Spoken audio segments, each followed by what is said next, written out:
Welcome to next lecture of compiler design.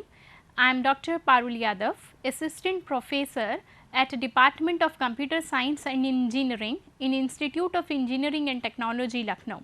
Now today's lecture is on predictive parsing. In today's lecture we will discuss predictive parser, basics for the predictive parser, then constructing predictive parsing table, then we will do one example to design the predictive parsing table, then the model for predictive parser, then predictive parser program, then one example, and here we will parse the input string using predictive parser. So, first is the basics to predictive parser. In previous class we have already discussed predictive parser is a top down parser. It is a recursive distant parser where no backtracking is required. Now, such type of parsers are suitable for the grammars that are LL1 grammar. In LL1 grammar, we know that L stands for scanning input string from left to right, and this L stands for obtaining leftmost derivation for input string, and this 1 stands for using one input symbol of look ahead at each step to make the parsing action decision.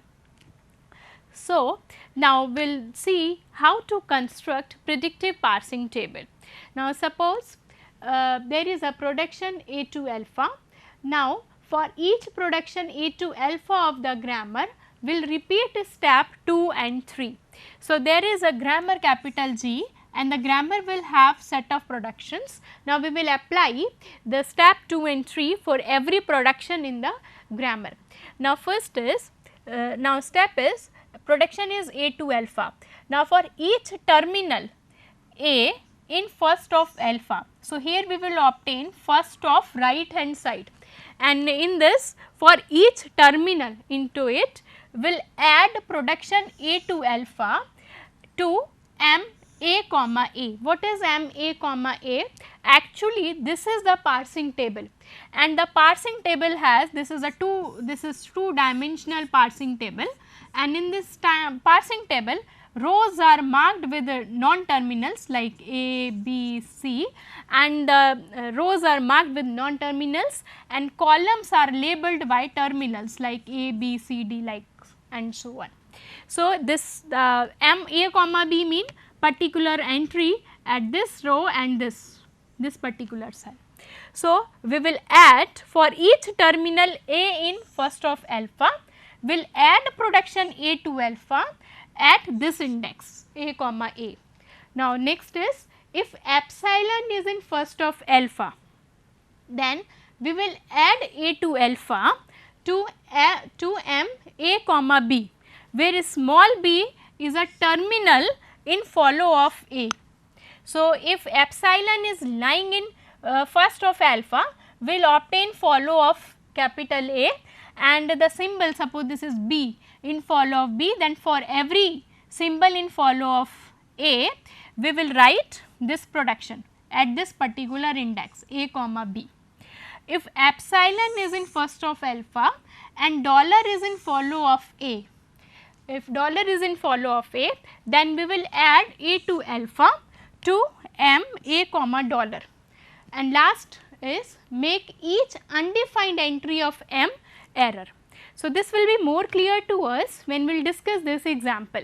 So, here we have these 4 steps, and for our convenience I have copied these steps again over here, and here we have this grammar. In this grammar, this is a grammar for arithmetic operations. In this grammar we have eliminated ambiguity, we have eliminated the left recursion, we did the left factoring, and finally we have this grammar. For this grammar we have obtained first and follow, because we know while executing this steps we will be using first and follow at various steps. So, this is our homework, that first of all we will obtain first and follow for every non-terminal in the grammar.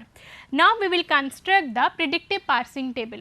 Now, process is here we will create the rows equal to number of non-terminals. So, here number of non-terminals are 5. So, there are 5 rows, 5 plus 1 we can say, because here we will write the terminals also, mean the labels for columns.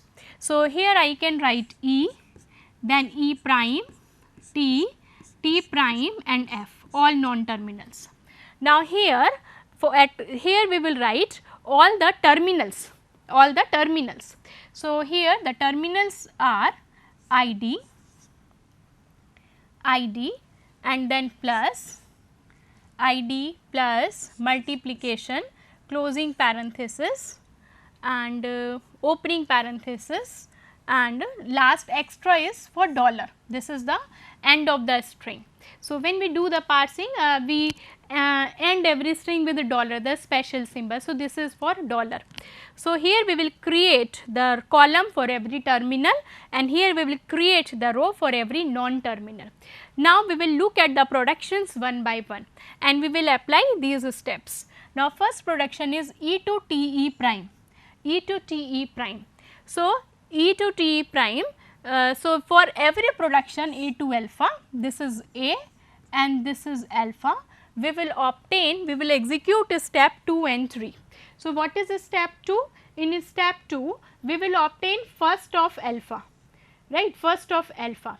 So first of alpha mean first of T E prime. So first of T E prime mean first of T. So here first of T contains opening parenthesis and ID, So for E, we will look at the cell opening parenthesis, this is opening parenthesis and this is for ID. So we will at this cell we will write the production for each terminal A, first of alpha, add A to alpha at this index. So index is corresponding to M mean E, M at A comma A mean E, and small a mean the terminal of capital T. Terminal for capital T is this is opening parenthesis and ID. So here we will write E to T E prime, we will add production A to alpha here as well as this is the opening parenthesis. So E to T E and T E prime. Now again we will look at this production first of T, and first of T does not contain epsilon. So first of T does not contain epsilon, or first of alpha does not contain epsilon. So we cannot execute step 3 over here. Now again we will look at the next production. This is E prime to plus T E prime, right, plus T E prime. So we will obtain first of right hand side. So right hand side first of this will be plus. So now we will write entry in row corresponding to E prime.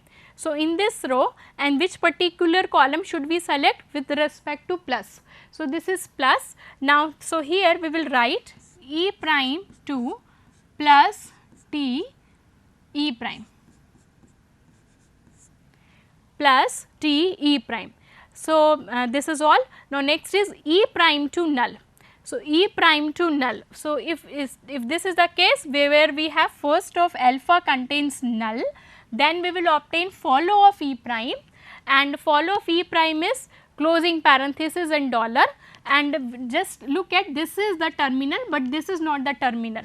So rule up to here says that we will obtain follow of left hand side, and for terminal at the entry corresponding to terminal we will write the production.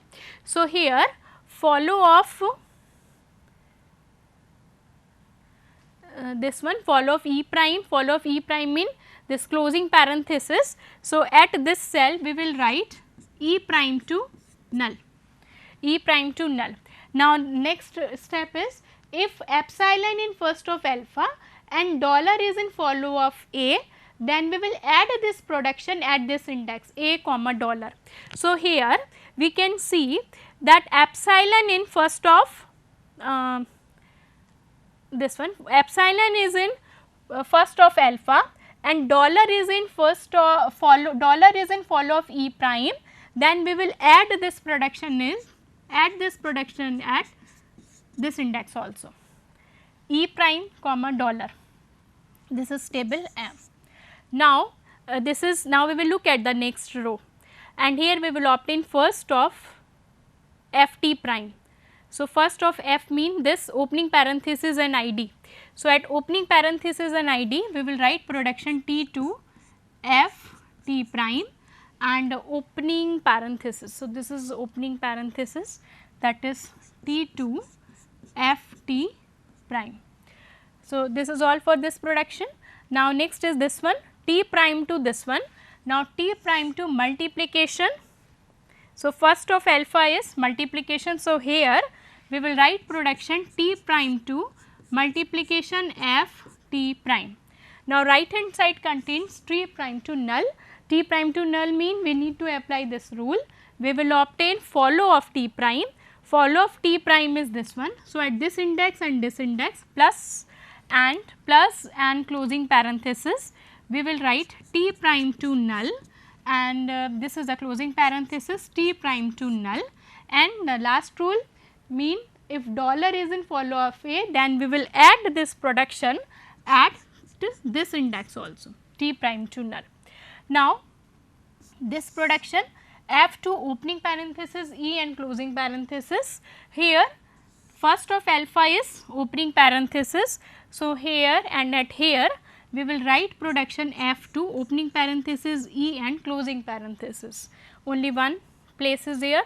Now, next is f to id and first of alpha is id. So, at this index we will write production f to id. So, these are the steps for constructing predictive parsing table. Now, this is another example, and here we have the grammar for if else statement, like a statement to if expression then statement S prime or A, and then S prime is else statement on null and E to B, right, expression to B. So, this is for if else then type of structure, and we know that we have written this grammar after removing left recursion and after doing the left factoring, and after doing the left factoring we get this alternate, right, and here we know the grammar is ambiguous. Actually, this is not LL1 grammar. Why it is not LL1 grammar? There are certain grammars that are not LL1, right, like this case, where at when we are at S prime we will not be able to select which alternate should we use, either S to ES or epsilon. For example, suppose input is string is like this I. So, we can easily select this alternate, right, rather than going for this we can easily select first alternate. So, we will get I, then E, then T, then S up to there we can easily wait. Then we will have S prime, and suppose next is ES, right. So, we will go to S prime, and when we reach at S prime we will not be able to know whether we should use a ES alternate or this alternate, right. In transition, while drawing the transition diagram for non-terminals, if we have such type of situation, then we by default we give preference to null transitions. So, if we choose here the null transition, we will realize that we will not be able to parse that particular string properly, right. So, if you construct the parsing table for such grammars, this is not LL1 grammar, right, because here we will not be able to select unique alternate. So, if we will construct parsing table for such grammar, we will find like this type of situation where there are multiple entries in particular cell. So, if we are this table is helping us to select if AS is there or A is there, then this production should use. But here what we are finding that for S prime and E there are multiple production, we are not able to select which production should we apply. So, here in this particular case we will use the production ES. The idea is that every else should be matched to its previous closest then. So, considering the fact we will use this alternate rather than this one. If we will use S prime to null, we will find that we will not be able to parse the string correctly. So, this is about the case where we have the grammar, we can't write LL1 grammar for every language. So, this is one example. If we will write, then we will find the situation that there are multiple entries in the cell and we will not be able to select the correct production. So, here but we can apply the rule like every else should be matched to previously closest then. By considering the fact we can give the preference to this alternate. second production. Now we will discuss model for predictive parser. So this is the block diagram where it has broadly it has the 4 components. So first is the input, that is the input tape. This is divided into number of cells, and in every cell we will write only one symbol, and so it contains the string that we want to parse, and this string is followed by dollar. This is the dollar, and this dollar is a right end marker. So this is the first component, that is the input tape that contains the input string, and this is the right end marker, it is showing the end of the string. Now second component of this model is this stack. This is the stack that we have. The stack contains sequence of grammar symbols. So it has this is the top of the stack. So it has the sequence of grammar symbols and that are preceded by dollar. So this dollar is called as bottom of the stack marker. So and here we have the string of grammar symbols, mean here we can have terminals or non-terminals. So the bottom of the stack marker. Initially the stack contains start symbol of the grammar preceded by dollar. So initial configuration of a stack will look like, here we have bottom of the stack marker and then the start symbol of the grammar. Now suppose the start symbol of the grammar is E, so it will look like this, and here we have the top pointer. So this is the stack. Now next component for this model is parsing table. Parsing table, we have already discussed how to construct a parsing table. This is a 2-dimensional array MA comma A, where this first capital A is non-terminal and this T is either terminal or this could be dollar. So with respect to current input symbol, here from here we will fetch, from here we will fetch the terminal. Suppose this is capital A, and from here we will fetch, or here we have X, or from here we will fetch the terminal. This is a small a. With respect to top symbol of a stack and current input symbol, we will do some action. This program will do some actions, and while doing some action sometimes it may be referring to parsing table. If it is required, then it will refer to parsing table and then appropriate output will be produced. So this is about the parsing table.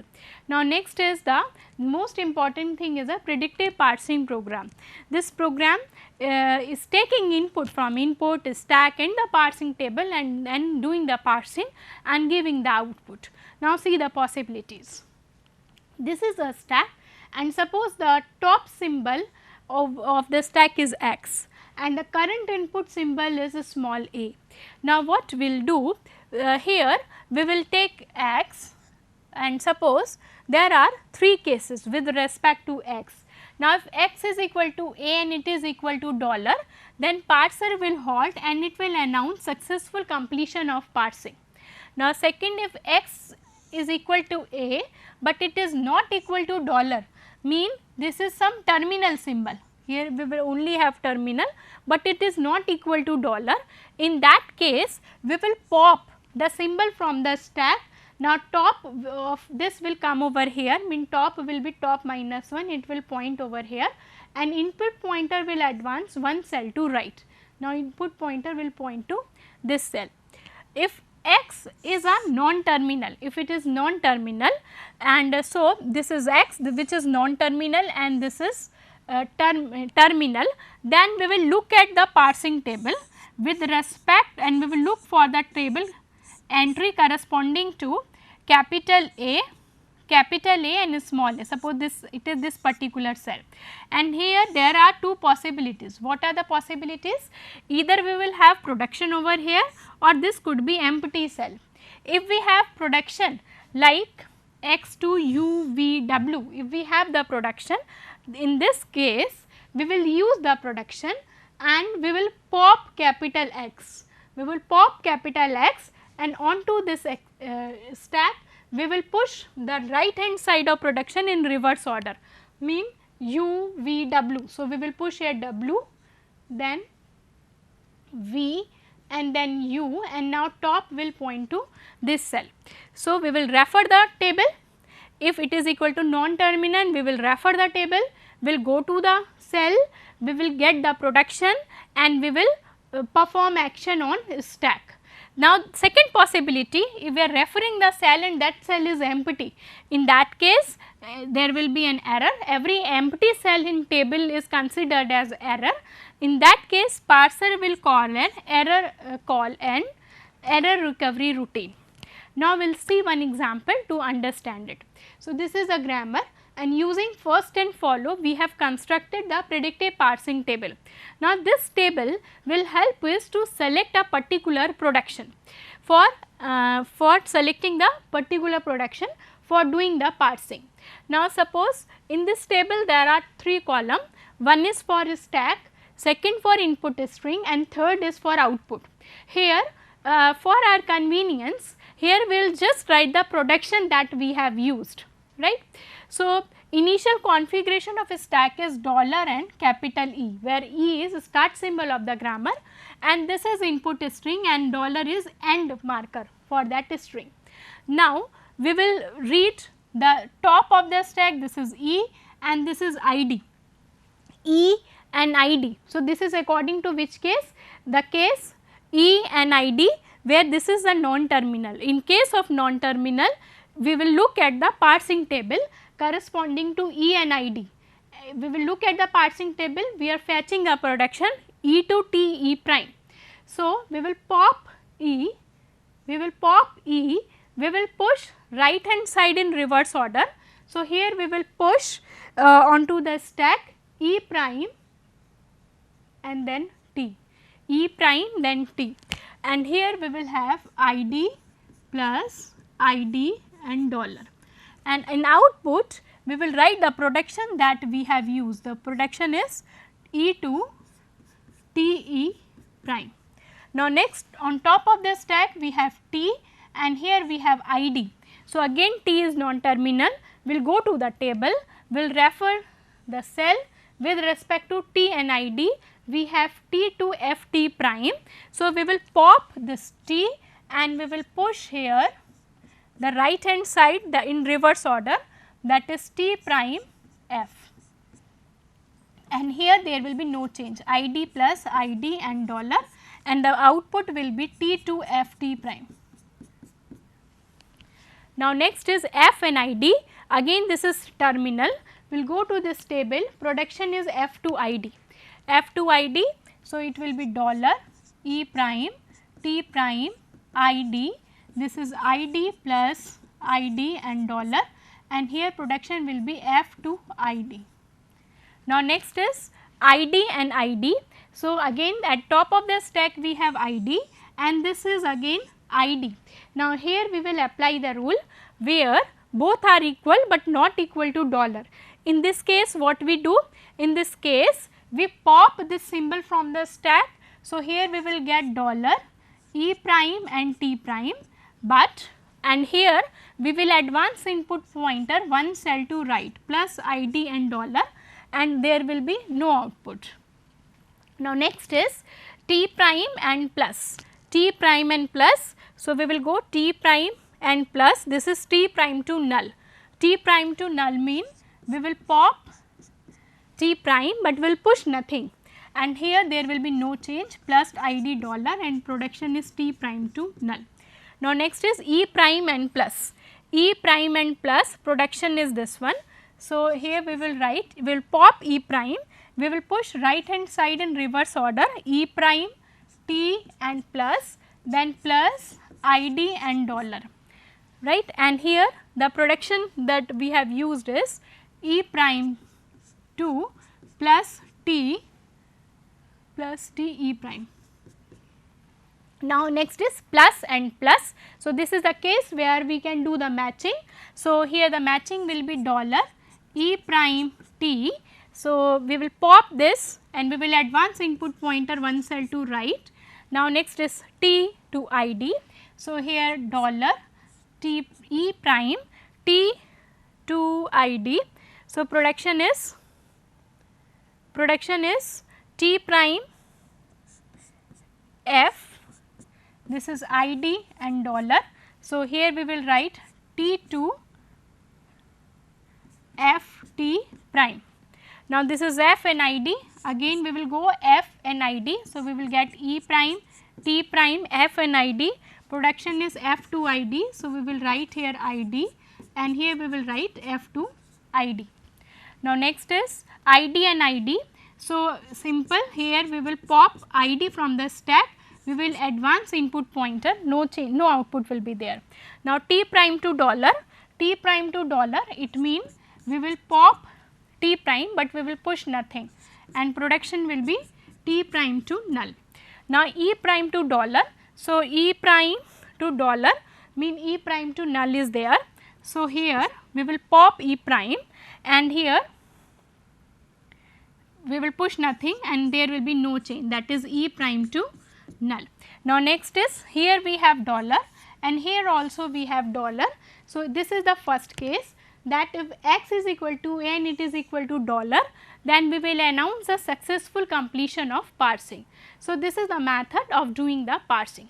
Now, there are certain observations that as output the grammar does the semantic action associated with the production but here for the time being we have just printed the production. Just see here, in this parsing we have just printed the production, but as far as practical implementations are concerned, so here this rather than just printing the production, here we will do the appropriate semantic actions also. Sometimes we generate the intermediate call intermediate code also. So, here just we have printed the production that we have used. Now, just see here, if we start from the start symbol of the grammar, then for getting this derivation we should use e to t e prime. Now, this t should be replaced with f t prime e prime, then f should be replaced with id t prime e prime. Now, this t prime should be replaced with null. So, we will get id e prime and then e prime should be replaced with plus t e prime and so on, right. So, here we can observe two more outcomes. The action of the parser are the tracing out the leftmost derivation for input. See, if we look at first prediction is e to t e prime. So, this is e to t e prime. Now, next is we replace this t with this alternate. So, t to f t prime. Now, we are replacing f with id, then this t prime with the null, then this e prime with this. So, every time we are obtaining the leftmost derivation. Now, see here the order of output, first is e to t e prime, e to t e prime, then t to f t prime, then the production that we used is f to id. Here also third production is f to id. Here the next production is t prime to null and this is also giving us t prime to null. Now, this is e prime to plus t e prime. Now, next production is e prime to plus t e prime, mean our problem is resolved. We need to find which production to select and this output is giving us the order of production that we should use in parsing, right. So, and second thing that this output, this table is giving us a sentential form also. How to get the sentential form? The input symbol that we have already scanned followed by the grammar symbols on the stack from top to bottom, this will give us the intermediate sentential forms. So, just see here first sentential form is E. So, this is E. Now, next sentential form is T E prime. So, here we will see the string that we have parsed or scanned. So, here till now we have nothing has been parsed. Now, here top to bottom we will get T E prime. Now, look at here this form that here id has been parsed. So, id T prime E prime, this is giving us this form. So, if we will look at this and this column, we can get the every sentential form. So, these are the certain observations obtained from here. Now, I would like to give you one assignment or some point of thought or thinking, like why we designed the parts are like this. Why we use first function, left recursion, left factoring, follow function, how the table is constructed and how the table is doing actually is doing the parsing. So, see the entire intelligence is lying in this table only, right. So, this is one open assignment I can say. I can give the hint like the production A2 alpha is chosen in the next input symbol A in first of alpha. This will be chosen if A is in first of alpha. Now, the only complication occurs when epsilon alpha is null. So, in that case we will refer the follow of A, right. So, and in left recursion we are doing the left recursion because we are eliminating the left recursion because we need to do the matching part, right. We did the left factoring because we do not want the common terminal for every substring that we obtain. So, this is here we discussed the construction of predictive parsing table and the example for doing the parsing. Thank you.